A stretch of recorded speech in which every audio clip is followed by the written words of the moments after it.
so tí máa gbébọn yẹn báyìí mo kàn rí pé kinní yẹn jáde látẹ̀yìn even apá kinní yẹn ṣì wà lọ́wọ́ mi dé ní àárọ̀ yìí. Gbogbo iṣẹ́ tẹ̀dá bá ń ṣe má fi àdúrà sílẹ̀. Bí mo ṣe kéré tó lọ́jọ́ orí tí mo kéré tó nídìí iṣẹ́ tíátà yìí ní ọdún kan mo lé experience kan èmi mọ bí mi ò ṣe kú ń jọ yẹn mo ṣáà mọ̀ pé gbígbà àdúrà ni. A lọ ya iṣẹ́ kan ní abúlé kan ní ẹ̀gbẹ́ Ìkìrun ẹni tó bá mọ Òṣogbo dáadáa so Ìkìrun so abúlé kan wà lẹ́gbẹ̀ẹ́ Ìkìrun mi ò lè rántí abúlé yẹn mọ́ because ó ti fẹ́. So kárátà mi nínú iṣẹ́ yẹn tó réré abúlé la lọ ṣe. That is àbúrò mi obìnrin èmi jẹ́ ọdẹ àbúrò mi obìnrin so ọdẹ tó máa ń dẹ̀gbẹ́ ni so ìlú wa ń dàrú oríṣiríṣi kàyéfì ń ṣẹlẹ̀ so bí mo ṣe wá ń dẹ̀gbẹ́ lọ mo rí ẹran so gẹ́gẹ́ bí ọdẹ mọ̀ pé ọdẹ máa yìnbọn fún ẹran yẹn láti pa so ìgbà tí ó yìnbọn fún ẹran tán ó kàn tójú ẹ̀ máa là orí pàbúrò òun ẹran yẹn di àbúrò ẹ̀ padà àbúrò ẹ̀ nìbọn yẹn bà so àbúrò mi so bóyá ṣẹlẹ̀ nínú iṣẹ́ yẹn nìyẹn but nǹkan tí mo wá rí tí mo fi ní ká múra sí àdúrà ni pé àṣebèbí tó play role àbúrò mi nínú iṣẹ́ yẹn bóyá wọ́n ṣe fún láti lé ni o bóyá fúnra ẹ̀ náà ló ṣe ó ní iṣẹ́ ìbọn lára tìdíjò náà ń pè àwọn iṣẹ́ tó yẹ pé téèyàn bá ní tìdíjò lára tẹ́ ẹ bá yìnbọn sí i kàkà tí ìbọn yẹn á fi lọ bẹ́ẹ̀ nìyẹn ìbọn yẹn ọta yẹn máa jáde látẹ̀yìn á wá bẹ́yìn tẹ̀yìn èmi ò dẹ̀ mọ̀ pé nǹkan kan wà lọ so wọ́n ti fi and afẹ́ kó rí afẹ́ ṣe kó rí so wọ́n ti fi àhàyà sínú kinní yẹn wọ́n ti so tí máa gbébọn yẹn báyìí mo kàn rí pé kinní yẹn jáde látẹ̀yìn even apá kinní yẹn ṣì wà lọ́wọ́ mi dé ní àárọ̀ yìí ó ti pẹ́ o tí kámẹ́rà bá rí dáadáa apá yẹn ṣì wà ń bẹ̀ dé ní àárọ̀ yìí so later àti kinní yẹn ẹ̀jẹ̀ ṣàmú mi lọ́wọ́ like báwo ló ṣe jẹ́ gẹ̀yìn wá bá mi nígbà tó dìrọ̀lẹ́ gẹ̀yìn wá ní ẹ̀gbọ́n ẹ má bínú ọ̀sán ó ní kí ni ẹ ṣe ó ní èmi ní tìdí ẹ mọ̀ pé àwọn èèyàn ẹlòmíì nǹkan tó ṣòro fẹ́yìn láti ṣe òun ló easy fún ẹlòmíì tó ń ṣe tó pọ̀ nílé wọn èmi ní tìdí jòlá bẹ́ẹ̀yàn bá nà bọ́n sí mi kódà gan bẹ́ẹ̀ ṣe wà ń gan tó bá ṣe pé kinní ni ó lè kọjá ń tàn wí irú nǹkan báyìí wà lára yín ẹ̀dẹ̀ sọ pé lóun gan ti gbàgbé pé ìgbà tí kinní yẹn ṣẹlẹ̀ tán lòun ṣe wà rántí pé akíló ló ṣẹlẹ̀ òun wá rántí pé dájí àwọn ṣe gbogbo àwọn ọṣẹ yẹn fún àwọn just in case. So ara àwọn nǹkan tí mi ò lè gbàgbé nìyẹn. Orúkọ tèmi ni Adélékè Adétọ́lá tí gbogbo èèyàn mọ̀ sí T-Crown. Bàbá ọmọ bíbí ìlú ò ní sà. Mo jẹ́ ọmọ bíbí ìlú Ọ̀yọ́ lọ́yọ́ state. Ọ̀yọ́ state ẹ ṣeun gan bàbá ní kúkúrú èdè tí mo fẹ́ ká gbára ní àsìkò ẹ jọ̀ọ́ ṣé lè bá wa ṣàlàyé bí ẹ ṣe bẹ̀rẹ̀ ilé ẹ̀kọ́ yín láti kékeré títí débi tí ẹ bá dé sà. Ẹ ṣé mo dúpẹ́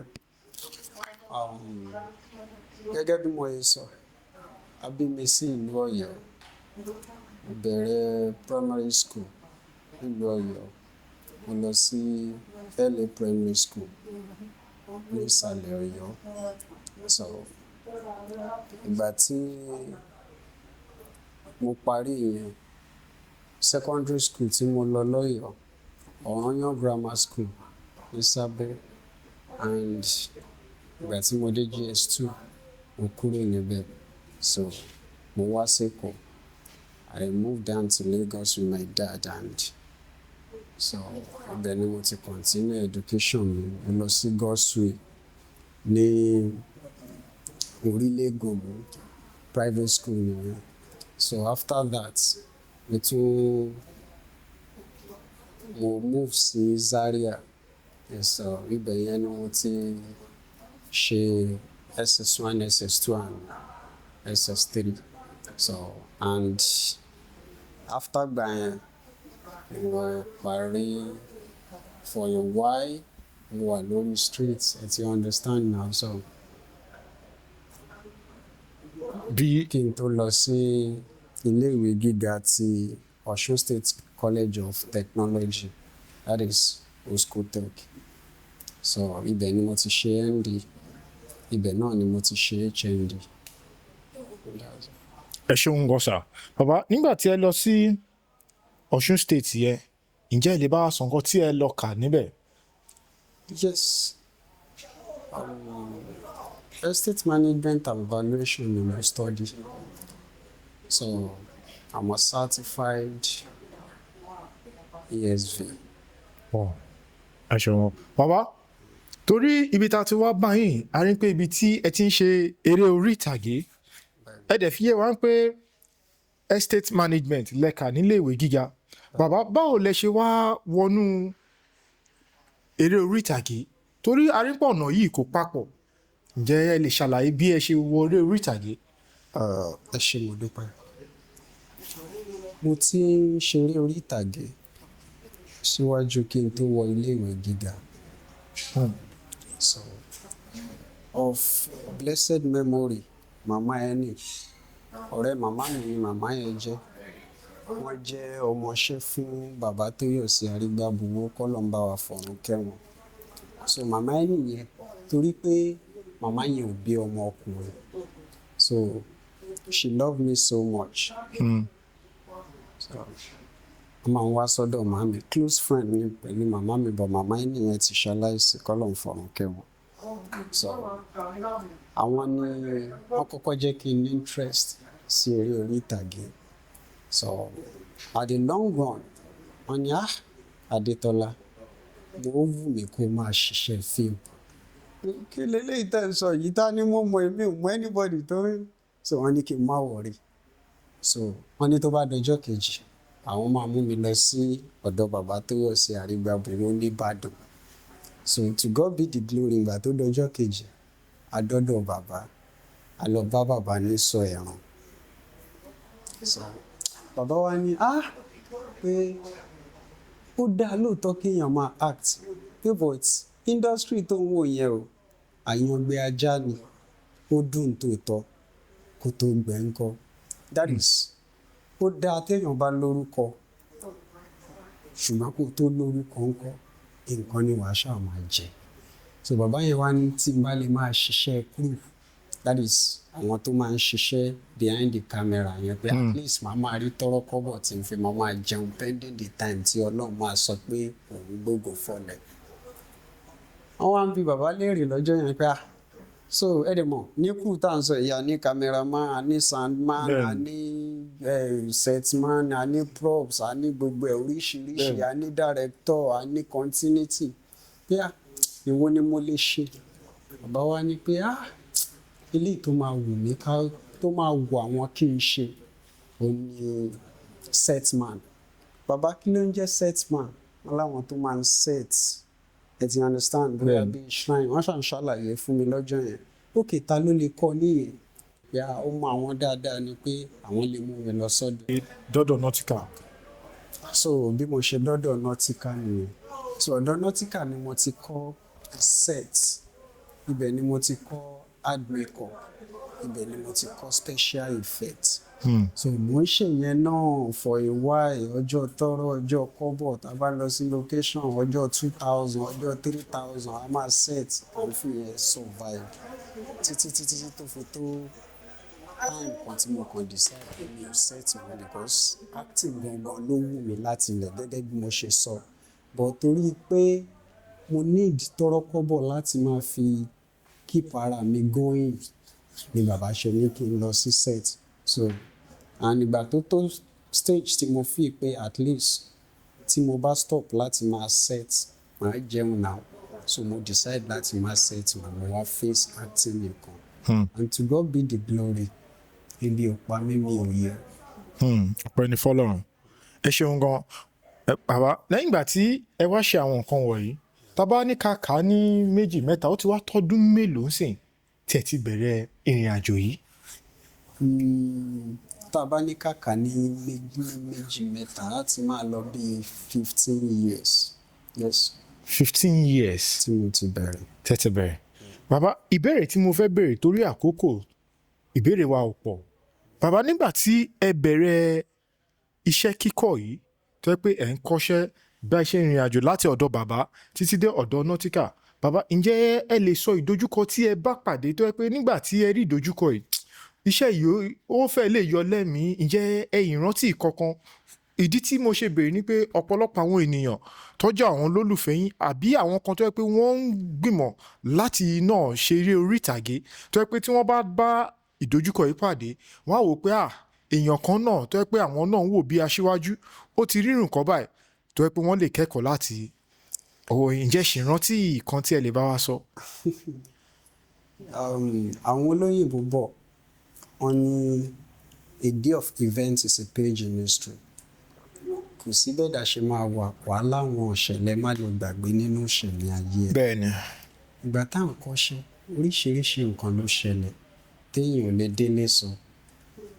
Bọ̀ ìfẹ́ tá a ní síṣẹ́ yẹn ń gbà yẹn ó jẹ́ ká gbà fọ́lọ́run.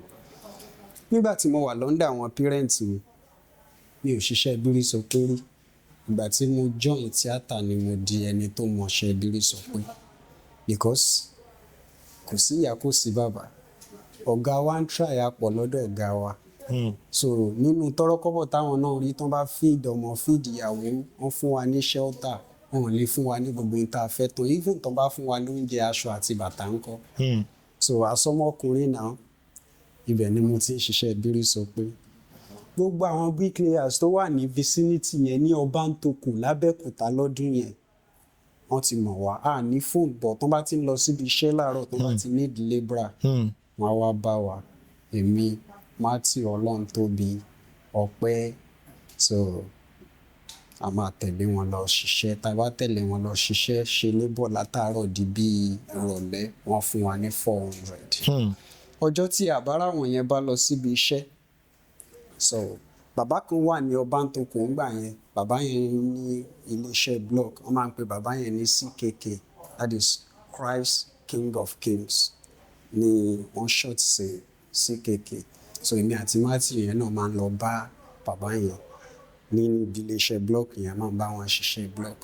But àwọn ìṣẹ̀lẹ̀ mi tó jẹ́ kàyéfì tí mo lè gbàgbé ni pé I could remember vividly ní ọjọ́ tí àkọ́kọ́ tí àrà wọn tá a fẹ́ bá ṣiṣẹ́ bírísọpé yẹn, so èmi àti Matthew yẹn aṣá ń rìn kiri, so àwa dé àdọ́dọ̀ àwọn guys yẹn, àwọn wáṣẹ́ ni a fẹ́ ṣiṣẹ́ blog, so wọ́n dẹ̀ gbà wá láyè. Wọ́n yẹ gbà wá láyè wọ́n wá ní ààyè èèyàn kan ló wà pé kò sáyé èèyàn méjì o, pé èèyàn kan làwọn need.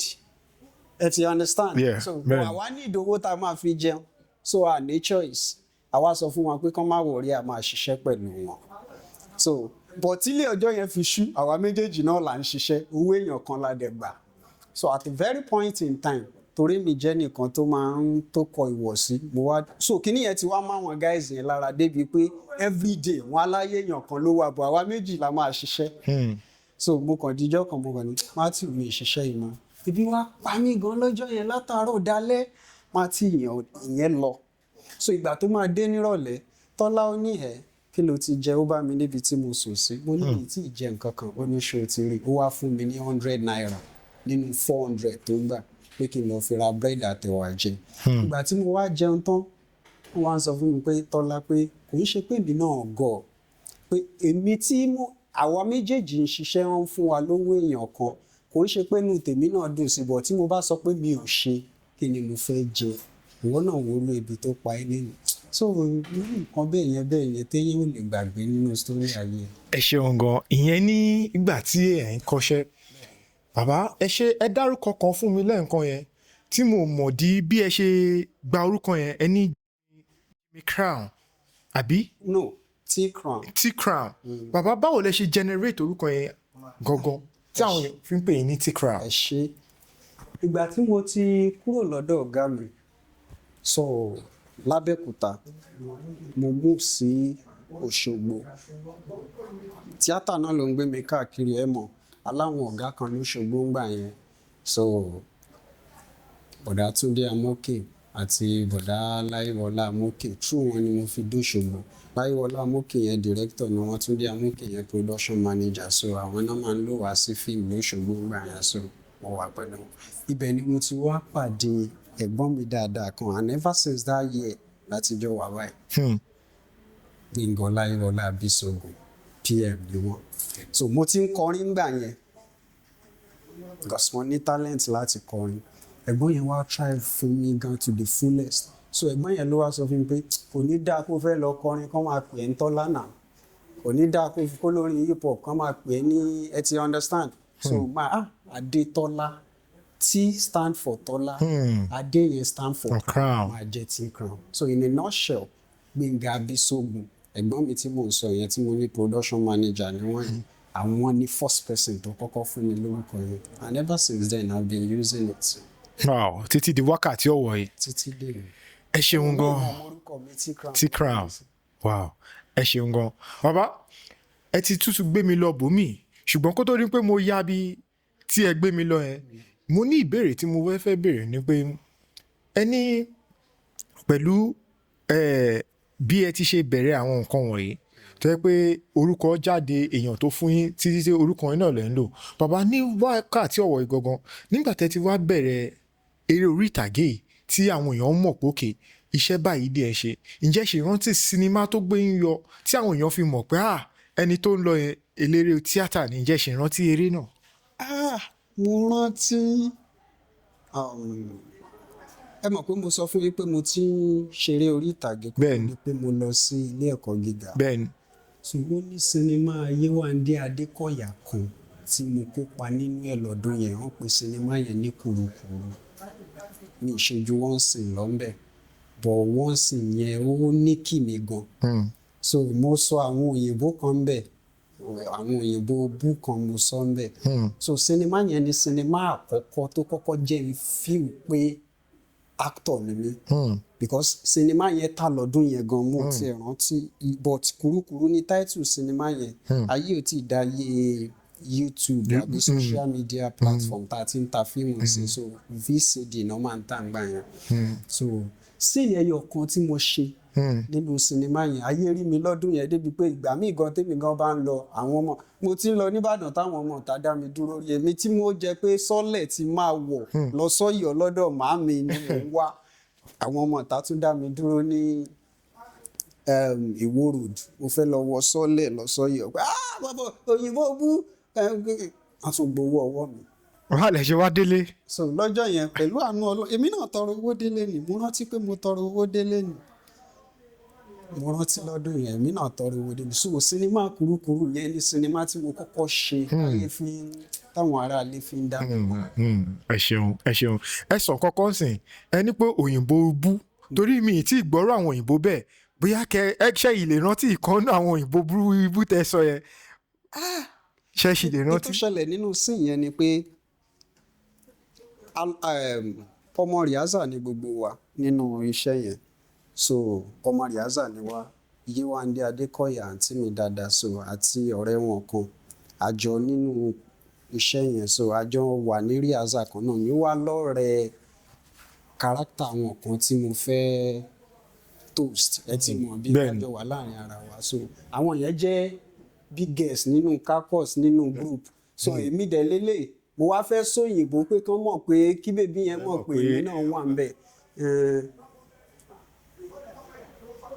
Báwo mo yẹ sòyìnbó yẹn nu, ó ṣàpọ̀ bọ̀ tí ẹyọ kan tí mo rántí ń bẹ̀ tí mo máa rántí ń bẹ̀ dọ̀la ni pé ó dẹ̀ máa gbádùn parí yẹn o. You will saw me tomorrow. Can I saw you tomorrow? And òtọ́ bí ayé dẹ̀ ṣe gbà nìyẹn. Wàá sọ lẹ́ẹ̀kan pé ẹni ẹ máa ń kọrin hip hop. Bàbá, ǹjẹ́ ẹ kò lè freestyle ká lè mọ̀ pé lóòótọ́ ó yìí kù síbẹ̀, eré tíátà ò tí ì gbà tán lọ́wọ́ yín? Come make we roll in my Lamborghini, T-Crown bobo. Last night I hugged my pillow, woke up in the morning, I was so happy cause I really know I'm in your heart. If you're cool, just call me baby. If you're nice, just call me sweetie. Meeting you was just a fate falling for you beyond my control. So if your love don't become a crime, I change my name, Shina Rambo.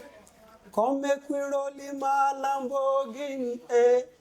ẹ ṣe bàbá kó tó di pé mo yọ̀ǹda yín bẹ́ẹ̀ ṣe ń kọ bẹ́ẹ̀ ṣe jẹ́ olórin hip hop yìí tá a bá wo àwọn èèyàn tó ń kọ bíi hip hop ní ìlú tí a wà yìí tá a bá ní kẹ́ mú kan nínú wọn tó yẹ pé ó máa wù yín kẹ́ bá ṣiṣẹ́ ta ni ẹ̀yin máa dárúkọ. Bàbá kò sẹ́ni tí ò ní wù mí nù wọn gbogbo ẹni tọ́lọ́run bá ti ní kó rí mi nù wọn kó lè fi láti help me, be it Burna Boy, be it Davido, be it Wizkid, be it anybody. Kò sẹ́ni tí ò ní wù mí nù wọn láti meet gbogbo ẹni tọ́lọ́run bá ti ní kó rí mi kó dẹ̀ appreciate talent mi kó dẹ̀ wò pé mo fẹ́ help bọ̀bọ̀ yìí náà ni mo fẹ́ meet. bàbá ẹ ṣeun gan ẹ ṣe bàbá kó tó di pé mo yọ̀ǹda ìbéèrè yìí ló máa jẹ́ ìbéèrè tó máa parí gbogbo ohun tí a ti jọ ń sọ. Mo rí pé ọ̀pọ̀lọpọ̀ ẹ̀yin eléré orí ìtàgé àti àwọn tí wọ́n máa ń kọ fújì mo rí pé ẹ máa wà bàbá ǹjẹ́ ṣe máa ń gbọ́ fújì ṣe fẹ́ràn fújì lórí. Ọmọ Yorùbá ni mí dandan ni kí n fẹ́ràn fújì èmi máa gbọ́ fújì. bàbá ẹ lọ́run ṣe pé ẹ máa ń gbọ́ fújì nínú gbogbo àwọn onífújì yìí ǹjẹ́ ẹ ní orin kan tí ẹ fẹ́ràn jù àbí èèyàn kan tí ẹ láìkì jù nínú wọn tó yẹ pé ẹ lè ṣe. Èmi jẹ́dá kan tí mi kì í ṣàṣàyàn nínú èèyàn gbogbo ẹ̀dá tọ́lọ́run bá ti gbà fún náà lèmi máa ń gbà fún so ó máa ń ṣòro fún mi láti sọ pé ẹni báyìí ni mo láìkì jù nínú àwọn ẹni báyìí tọ́lọ́run bá ti gbà fẹ́ nìyẹn èmi náà ti láìkì ẹ̀ nìyẹn so gbogbo olórin náà ni mo tó jó ní fújì náà ni mo gbà tiwọn gbogbo orin náà dẹ̀ mo máa ń gbọ́ kò fẹ́ẹ̀ sí eléyìí tí mo rò. ẹ ṣeun gan ẹ ṣe bàbá kó tó ní pé a máa lọ ǹjẹ́ ní sinimá ọ̀kan tí ó jẹ́ tiyín tí ẹ fẹ́ gbé jáde àbí kẹ̀tẹ́ ti gbé jáde tẹ́ fẹ́ kí àwọn olólùfẹ́ yín kí wọ́n lọ wò àti níbi tó máa ti rí wò ǹjẹ́ ẹ ní kankan lọ́wọ́. Ṣé mo dúpẹ́ sinimá tí mo fẹ́ kẹ́ lọ wò báyìí òun ni Maradona elége ara so ó wà lórí Libra TV lọ́wọ́lọ́wọ́ báyìí ó ń ṣe lórí Libra TV so Maradona if you want to watch the best of T-Crown go stream Maradona. ẹ ṣeun lọ́pọ̀lọpọ̀ thank you very much.